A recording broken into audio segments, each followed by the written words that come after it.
Welcome to West Ham Updates TV. All the boys back in town after a big FA Cup victory and a weekend that wasn't supposed to be. Obviously, me, Gary and Addy actually all had a lovely Sunday together, didn't we? Except for the football, I think. We had I said that to Gal earlier. Yes. We had a lovely day ruined by a game of football, as per usual. It really was, and I've got to say, like we went, had a bit of lunch, walked around Brick Lane, went to Hackney Wick, which you'd been before, Ad, but me and Gal had never actually been over there. And I've got to say, it's lovely, wasn't it? What was that place that we went, Ad? We was in the Colour Factory. Colour Factory. It was good in there, wasn't it? Lovely bar, and it was also great weather as well. Yeah, I was going to say that. Yeah, and then it was a great day. It was the perfect day, and it was the first time, I think me and Eddie both said it when we got there, that it was the first time we'd ever been early for football. So we met at like 12 o'clock, game was at 4:30. Didn't have to rush about for anything. It was perfect until 1 hour before the game when we got the team news. Yeah. And it was quite evident that the manager had tossed it. And it killed, it was a dead day from there, wasn't it? For us. It really was, yeah. What did you make of the team, like everyone? I think when we were all together, and I think when that team come out, I felt we were beaten before we went on the pitch. But it's like I said, it's happened all too often. I mean, I remember a couple of years ago in a semi-final going to Anfield, and all of a sudden, David Moyes names the team, and we all, like 6,000 West Ham fans, are like, what are we doing here? And obviously, I'd travelled from Liverpool in the morning, left at 6, picked Daddy up, come down. It was a long old day for us. So to get that team with Kilman in it, Potts and Magassa in the middle, Areola in goal, was a bit like, they don't really give a shit about us. They've just gone for what they can get away with, and I was so disappointed that you're right. It ruined the day really, even before the ball was kicked. So because we were beat before, weren't we? Like we were. Yeah. It was really in our heads. It was pretty much over with that team. We played the same. I've only just found this out that the same midfield of Potts, Magassa, and Fernandez last started together against which team? Wolves, which didn't work. Got absolutely spanked by the bottom team. Yeah. And he plays again. Wow. I didn't realise that. No, neither did I. I only saw it today on a thing. And actually, what I can't understand is, you've got there. What was the point in getting there? Yeah. Might as well tossed it off against QPR. Yeah. Yeah. No, this was my point as well, because I have been sort of on the bandwagon of like Premier League survival is the most important thing, and I didn't really want to risk players against Brentford, but there's still a long way to go against Brentford, and I didn't want to risk players then. Obviously, he did risk players. Obviously, one of them, no one got injured, but we got through. And so then now you see the draw. We're in the quarter-final. We're 2 games away, we're 2 games away from winning or competing. Yeah, or European football. Yeah, you're right. Do you know what I mean? And it's as if you have to go for it at that stage.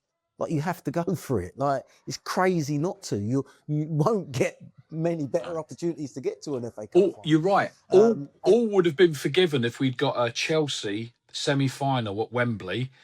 That would have given the board a few weeks off, would have given them a bit of respite, because everyone would have been excited for semi against Chelsea. All would have been forgiven for a couple of weeks. And that's what, with West Ham fans, that's all we wanted, the day out at Wembley in the semi-final. We don't, obviously we'd love to win it, but just to have that day out would be such a great occasion. And that's what we wanted. And we was, to be fair, that was what Sunday was to us. It was a great day out. And that's what it was. We all said it's a free hit. Could go and have a little go. And we just thought, I just thought we were going to have a go. I really did. Yeah. But they clearly tossed it. Go on, Mick. Yeah, I'll be honest with you. I was absolutely fuming. I was fuming. I can take Aviola because I think Aviola's a good keeper anyway, so I can take him being in goal. But That 100%, 100%. there's just things out the blue, like Kilman. When the whole team got changed around the other week, Kilman was nowhere near getting in that squad, getting in the 11. But then all of a sudden, he's in the cup. You know, you've got Bowen, who's not played on the left-hand side in donkey's years, playing on the left-hand side, and Traore on the right-hand side. What is he doing? Magassa and Potts in the middle of the park, they're just not good enough. And it's clearly shown from Dave Dott that Magassa's not good enough. As much as I wanted to give him a chance, the boy just constantly loses the ball in the middle of the park. Just constantly. Every time he gets it, he overruns it. We lose the ball. They turn over and they go through and get a chance on goal. It's just so poor. It's so predictable with what is going to happen when you've got Fernandes, Magassa, and Potts in the middle of the park. Like I'm not one of Souček's biggest of fans. I like him. I'm not his biggest.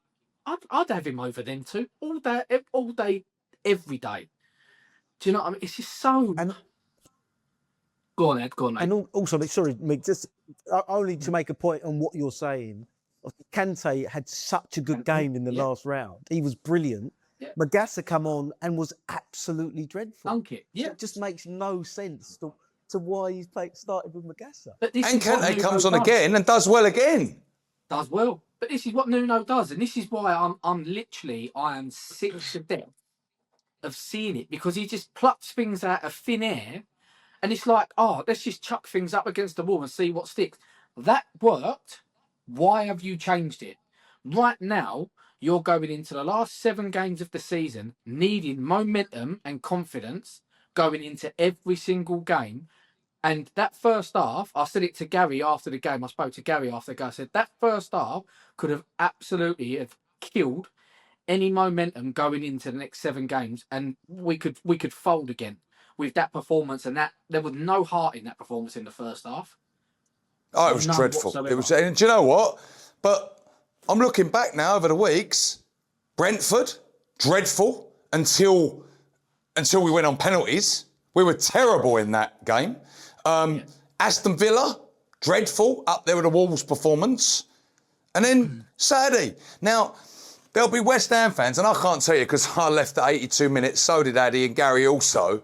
And 70 minutes I left on 2-0. But to be honest with you, I would have left at half-time. Yeah. I would have. I did not want to be there. It was absolute crap.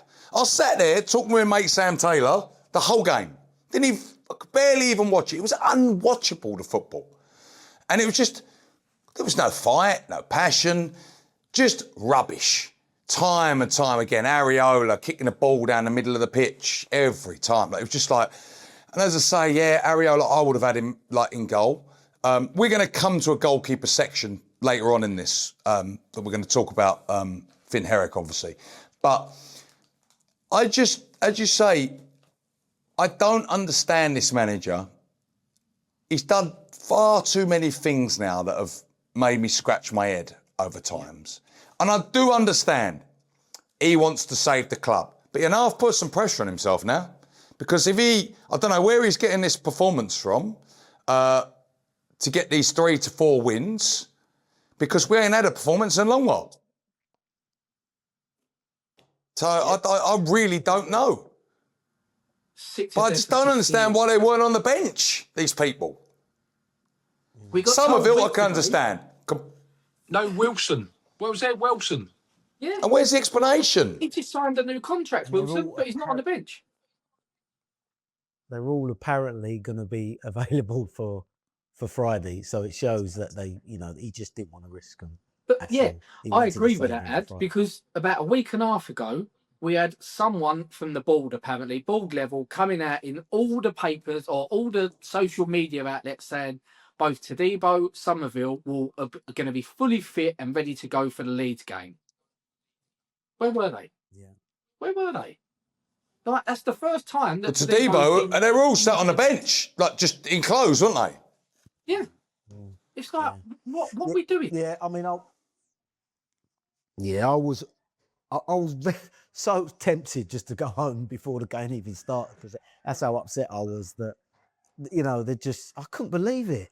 I just couldn't believe, because I guess as a fan, that's what you want. You live for, A bit of hope. And those big days out. They're the things we go to football for and we want. And so to have that taken away from you before the game's even started, and you just think, what is the point? Yeah, what is the are point? we? Is that what we? And I thought about this. Is that honestly what we've become as a club? Our ambition is just to stay in the league. Like, that is I felt that for years. dire as it is. Like, Yeah, if that's just your ambition, but you've already got to the quarter-final. You're already there. You're at home against Leeds. It's a coin toss, we said this before, of who wins that game. As it showed, it went to penalties. Right? We're the slight favourites at home. And it was, and I've got to say, the atmosphere inside was just crap, wasn't it? Because the football was crap. Not because the fans are rubbish. Not because the fans are rubbish at all. Everyone, as you get in there, goes, oh, you've seen the team. Oh, you've seen the team. Can't believe this one's playing. Can't believe. It just killed everyone.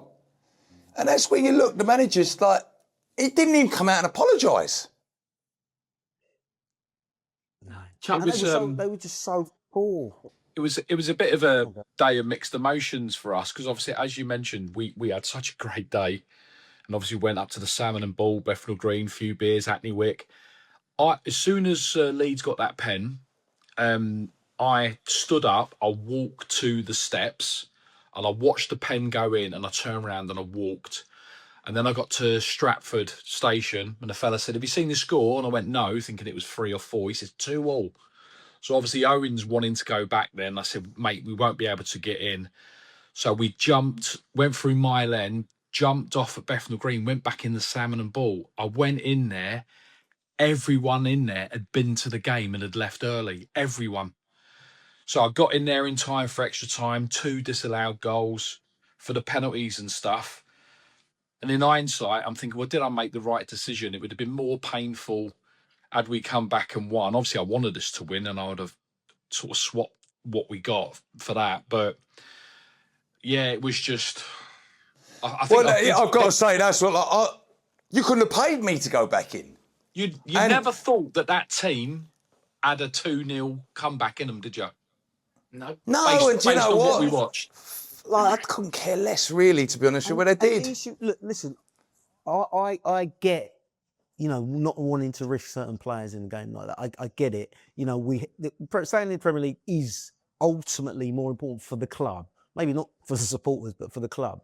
But it's just the team he put out with the players that were available was still just ridiculous.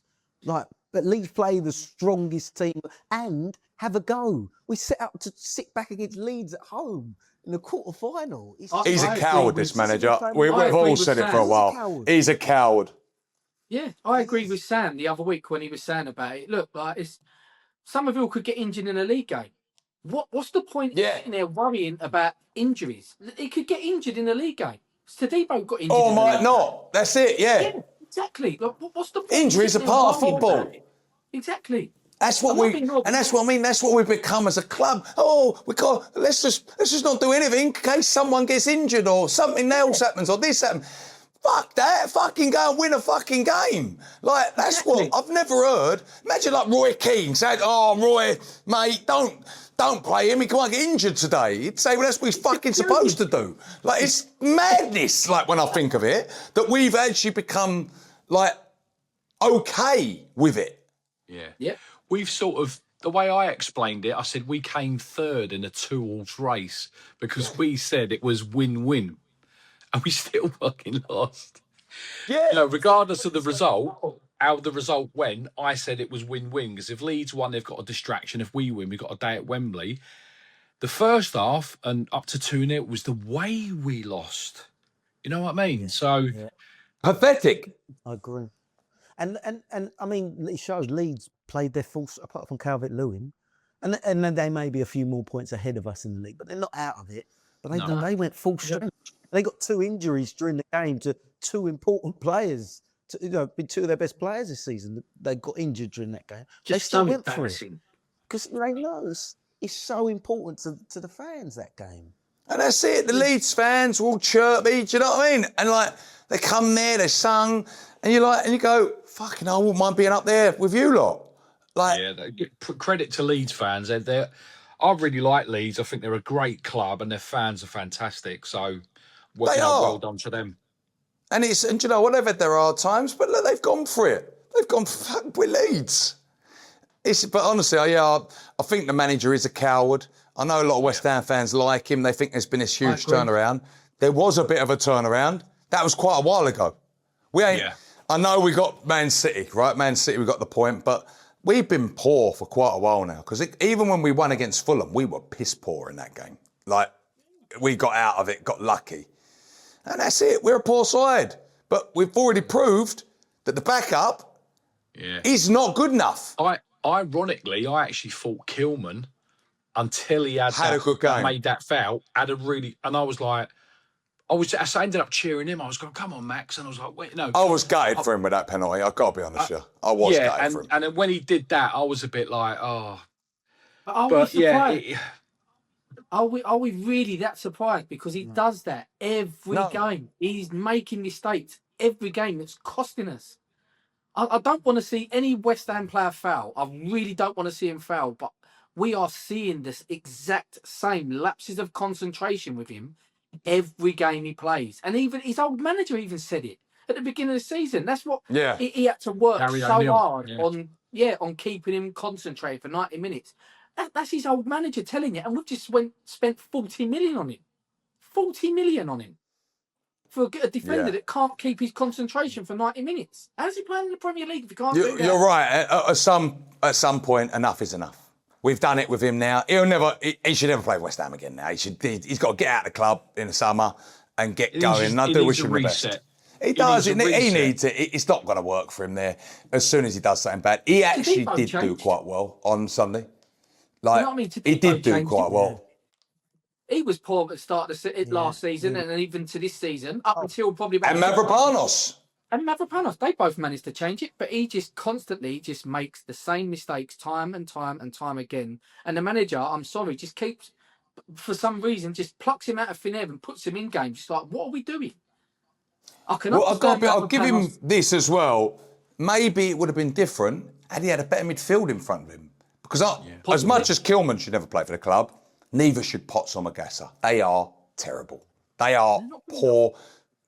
I hate saying this about Freddie Potts, but I don't really actually. What do I care? He ain't good enough. He's a League One player. That's exactly where he'll go and play. League One. He's not probably even a Championship player. Might be lucky to get a Championship club. He's the most basic pro that you'll see. He's not a Premier League player. Yet we keep playing him in there, keeps getting caught out, and he's not good enough. And Magassa is equally as awful.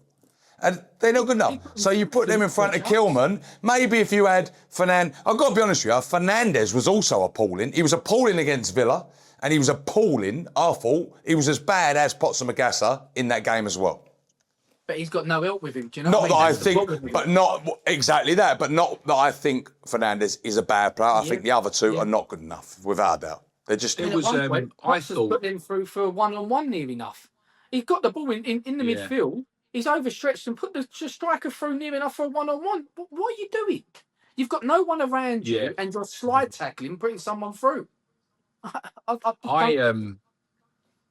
Because I was over opposite the dugout, and then I was on that wing where Diouf was, and Diouf, his service was really good, I thought. But there was no Tati, no Bowen getting in there. And then that led to conversation around me, around Tati and Pablo, again, being strikers that can't score goals. They're not good enough. Like that. Look, we like them as a fan base because they run around and try hard. Yeah. But they are not good enough. 50 million. I'd run around a lot if you put me in a West Ham shirt, if you want me. And I just think it goes to show how low our estimations are. Expectations are, and they're just not good enough. He's offside every time he touches the ball. Yeah. What do you think, out of them two? I think everyone's right on them two.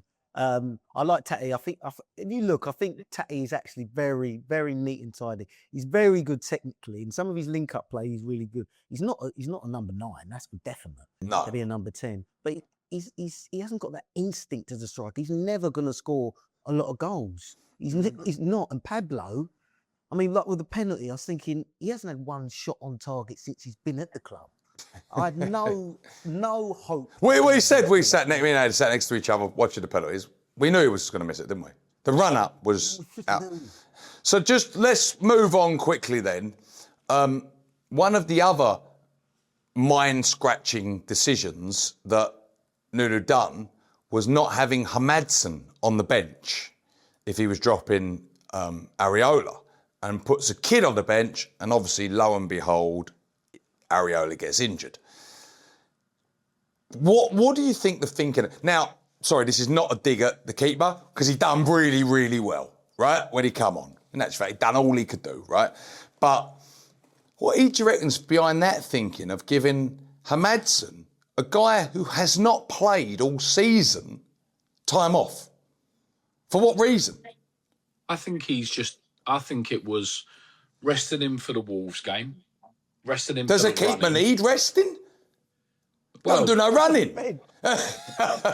Listen, I've seen Areola go down with cramp in the last few weeks, so, you know, who knows. But 99 times out of 100, you'll never need to replace your keeper. So he's put Finley Herrick on there as a bit of an arse on a seat, really, more than anything. Not expecting that he'd ever have to come on. I can't explain the Hamadson thing. Maybe it is like the Somerville and Wilson scenario where he's saving him because he thinks he's so important. But I agree, he did well when he come on. I actually get a little feeling of Jordan Pickford about him. He's quite... I think the fans would love him, you know, next season. Yeah, listen, Eddie, come on. Who knows if he's any good? I've got no... Yeah, I was going to say, you've got to see if he's any good for Yeah. Like, he saved a terrible penalty, which, brilliant. The stage was set for him. It was all written. It was great. And Bowen, you could tell he was going to miss that penalty. Just his run-up. You could just see it in his face. Yeah. I said exactly the same thing. Yeah, I can tell it. What do they call it again? Telegraphed it. Telegraphed it, yeah. But did you... Worst. So, sorry, obviously we left. Mick, you watched it on the telly. Just want to cover this bit. Some West Ham fans are saying, it was great to see the team do an amazing fight back. Now, do you feel that way? Is that because we left, Dad, and we can't... I just looked at it. We left when we were losing. It was terrible. But other people saw, obviously, a fight back, and obviously we had 2 goals disallowed. Do you think that bodes better? Yeah, do you know what? I do think there was some, out of a poor performance, I thought there was some sort of shining light, some things to be positive about. And I think we've been behind 12 times at half-time this season, and we've lost 11 of them. So it shows that we're not, we haven't been very good at coming back in game. So, yeah, to come back, to show the fight, to show the character, and go on and nearly win it in the end, does really bode well when he's put not a proper team out, but a better team out, a more attacking team out. It shows. I thought we're probably much better than Leeds when we had that team out. So that's good. I thought Kyle Walker-Peters had a really decent game, actually. And I actually thought Traore and some of the balls that he put in, I thought he was excellent, actually. I thought he was a menace the whole game, and he looked really dangerous. So that bodes well, especially, Somerville's not completely up to speed yet. And I actually thought, like we said earlier, I thought Kilman had a solid game apart from the penalty. And I know it sort of counteracts everything he's done because it's a vital, really bad error. But I thought he had a good game.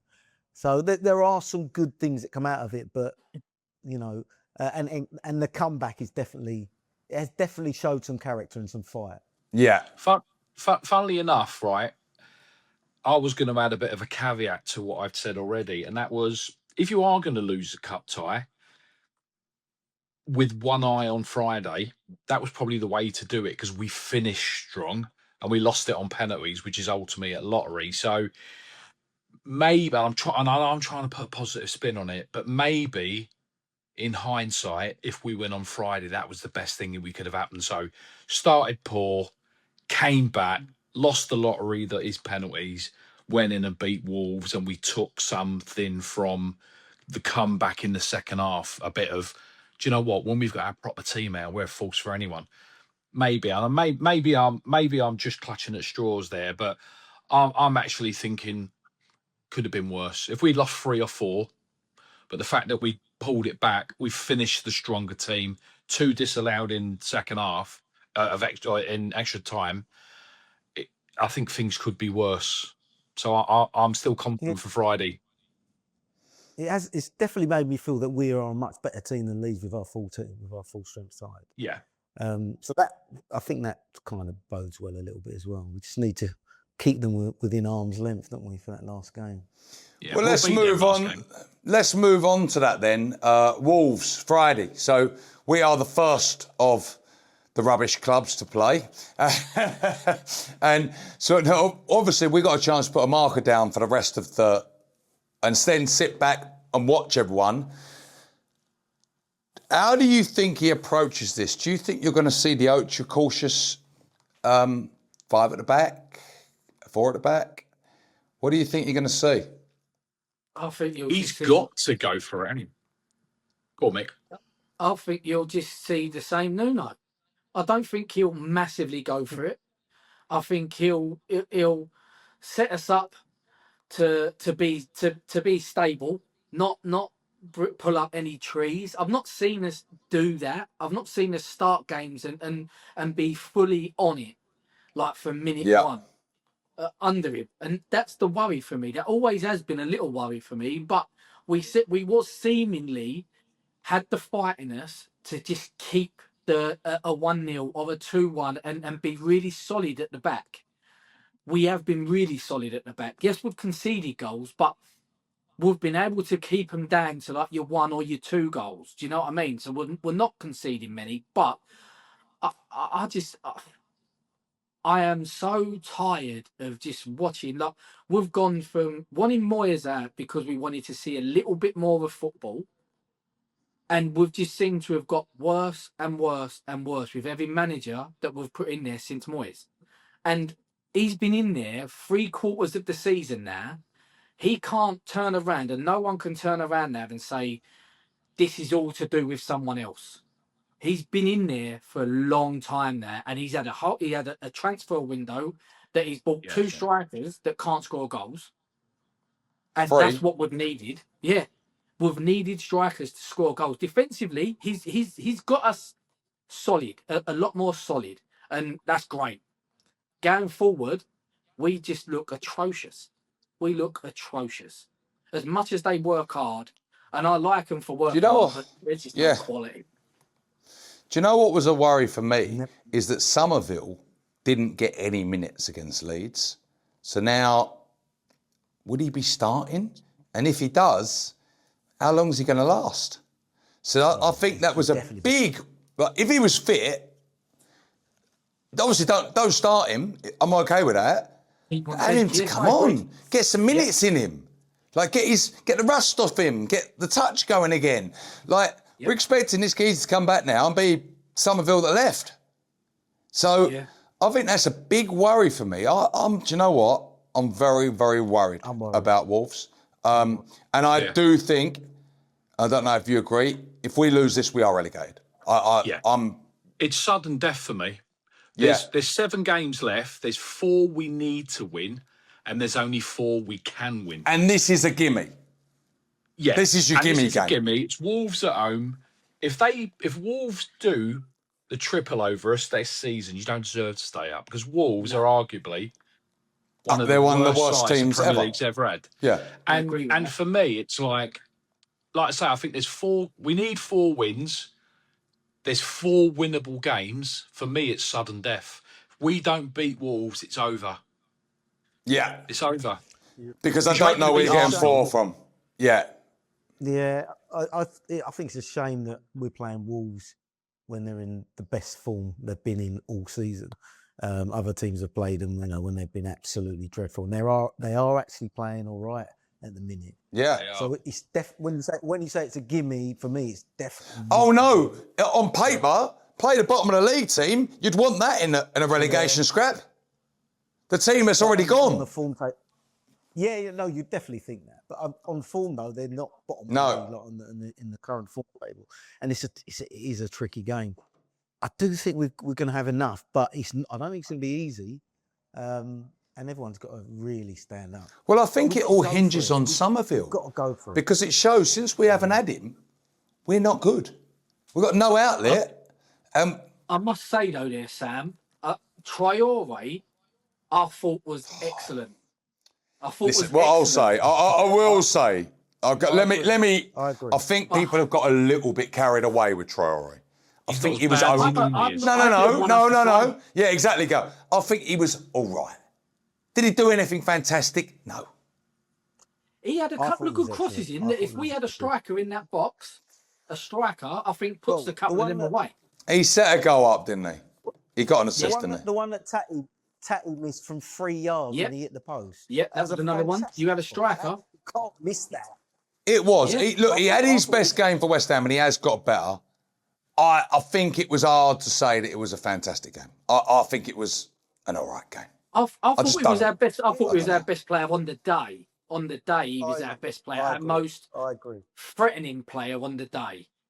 I agree with you. I didn't want him at the club, and I still don't think he's a great signing for us. But I just think having his best game for us, and then thinking if Somerville doesn't come back against Wolves, or as you say, and I'll probably agree with you, maybe being on the bench against Wolves and starting Traore, but I do think he should have come off against Leeds. I do think he should have been on the bench against Leeds, Somerville, and then took Traore off, booked Somerville on. Probably the last 15 minutes of that 90 minutes, I think probably would have changed the game massively for us. Because I do think he was a goal against Leeds. Yeah. To not do But it just knocked the rust off him, just getting him ready for Wolves. This is it. Do or die West Ham now this weekend, starting this weekend. If we don't win this, I believe we are relegated. We have to win this to be in with the chance. Then it's 3 more games, or maybe even 2. So it could be 2. You're looking at the rest, go, fucking, you can see 2 games there. You can see 3. 4. I think I can't going from there. Mentally for Spurs to start Saturday in the bottom 3 is a big psychological thing, right? And I know we talked about De Zerbi last week, but he's then starting his first ever game and they're in the bottom 3. And they got Brighton, haven't they? Sunderland. Haven't they got Sunderland? Sunderland. That's a hard game, you know, and you're starting in the bottom 3. And if we win and they lose, who knows? 100%. That's what I mean. We've got to put that pressure on. So we've got to take it to Wolves a little bit. I do think he'll be a bit pragmatic as usual. But I think we could all name the side that we'd name. To be honest with you, would you have Pablo or Kante? Kante at the moment. This is a hot debate in the minute, isn't it? Listen, I'd have Wilson over Tatty any day.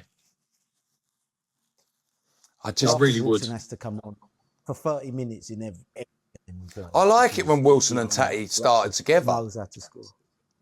Yeah. What was that game that they started together? They started a game, didn't they, together? Yeah, they did. Burnley? Was it Burnley? I think it might have been. Yeah, we were good in that game. Started together. Or did we lose that game?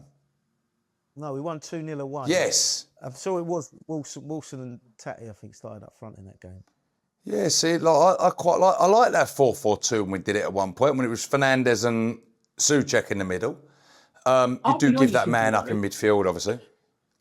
I'd probably start with Pablo over Tatty, because I do think outside of the box, Pablo's quite tidy. He works hard. He's a physical presence, and I see it against Leeds. The defenders were trying to hit him, and he was holding the ball.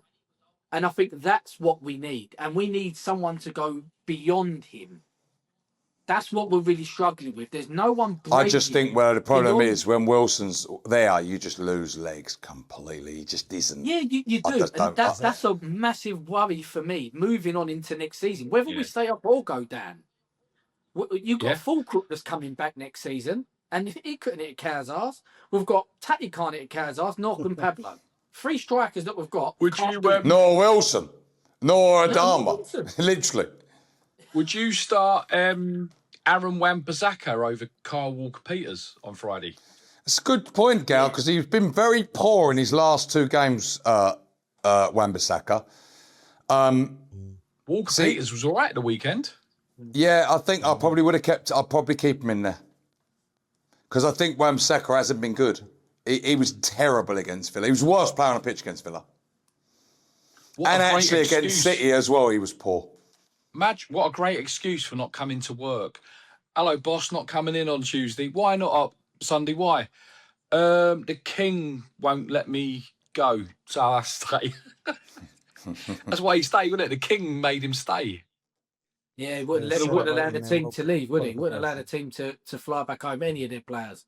Well, I think that's a disgrace, personally. Well, guess what? Listen, you ain't going on international. Do you know duty what? next Countries come over. I don't. He might have been the only player out of the thing that was playing. The rest of them all didn't have games. Fair play, like it's their country. It means more to them than a club. I know they pay your wages and all that, but your country is your pinnacle. Imagine England done a parade and all of a sudden someone didn't turn up. Harry Kane don't turn up because he's got to be back. People would go, come on. Yeah, but we're talking about qualifying here, Sam, not winning the World Cup. Yeah, but you've got to understand nations like that, they don't qualify. It's like winning the World Cup for them. Yeah, they'd never qualified before. So. It's a big. It's a big thing in the nation's history, like to do that, like because the money they're going to earn, like that. That's what it was. It wasn't because it just we'll qualify for another World Cup. They've never ever done it, so it doesn't bother me there. That is actually in the rules. They've got to be released within 48 hours of their last game. They've got to be released. That is apparently. So I've read today that is in the rules. They've got to be let go 48 hours after their last international game. That's when they're meant to go back. So they could have had their parade before Sunday. They could have had their parade. Yeah, I suppose so. Listen, you know what I mean? But I don't think he would have played one. Is he going to make a massive difference to winning the game? Right, predictions. Addy, we'll start with you. I know what he's going to say. 2-1 West Ham. I say the same score every week. 2-1 West Ham. Right. Gary? I reckon we're going to keep a clean sheet. I reckon I'm going to go 2-0. Shall I keep with my normal scoreline and say 3-1? 3-1? Yeah, no, I do think we'll win. I'm going to change it. I'm going to go 2-1. I hope I'm wrong, but I fancy 1-0 Wolves. I really do. It's over. I can also see that. And I might be saying that. I might just be saying that after watching 2 of the worst games of football that I've seen in a long while. In Villa and then that. And it might be that, but that's also why I'm saying it. I've just seen a team with zero anything in it. Well, you've had Villa. Yeah. You've had Leeds, and then you had England to contend with in between. And Brentford. Because Brentford was terrible also. It was just that we got to penalties and won it. But I just see a team that looks dog shit. Bowen's not performing. And it's been a long time now that he's not performed, and it keeps worrying me. And Tati and Pablo haven't got goals, and Traore not got goals. And I think our only hope was Somerville, but I'm kind of looking and going, I don't know. I might be wrong, and I hope I am wrong. Because Mavropanos will come back in. Obviously, Todibo comes back in. Depends what way he plays. Depends if he goes for it a little bit. I think if we went for it, we will win this. I think the manager's a coward and won. But I'd love him to prove me wrong. He's a coward. Yeah. I just think I think we'll go down with a whimper. And that's the first time I've thought that we're going down again for quite a few weeks. I've said it quite a bit that I'm convinced we stay up, but I'm not so sure now. We're in the last 7, and we've got no room for error, and we've got to win the 4 games which are winnable. Starting with Wolves, sudden death, don't win it, it's gone. I do think, though, if we beat Wolves, we will stay up. Yeah, that's what I'm thinking. But like winning, like we say, winning 4 out of 7 games is like we haven't got anywhere near doing that this No. whole We'd be season. lucky to win. It's We'd be lucky to win 2. it's such a big ask. But yeah, I mean, I've always thought that we're the favourites to go down and out. I've never changed my mind. Only because the Premiership is so hard, and I always say like you could play really well and still not win a game. Do you know what I mean? Yeah. So you need a bit of luck as well. I just like we're effectively 2 points behind Spurs, and I know it's 1 point. And goal difference. Goal difference, yeah. So it's effectively 2. And it's just, are we going to have enough? I think if we win Friday and they don't win, I think we really could stay up. I really do. For me, it's still us and Forest. I've changed a little bit. I must admit, and you've probably seen it the last few, sort of like the last month and a half. I've been so optimistic that I've been dead cert we are staying up, and it's Spurs that goes down. That's just always been mine for the last 3 months. Always been mine. But seeing that on Sunday and then looking back previously under Nuno with what he does and how I agree with Sam. I think he's a massive coward.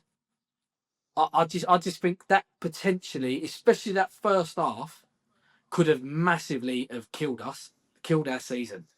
And I think that's where I'm coming from as well, Mick. And I might be completely wrong, and actually it might be an absolute saving grace of what he does in this next game.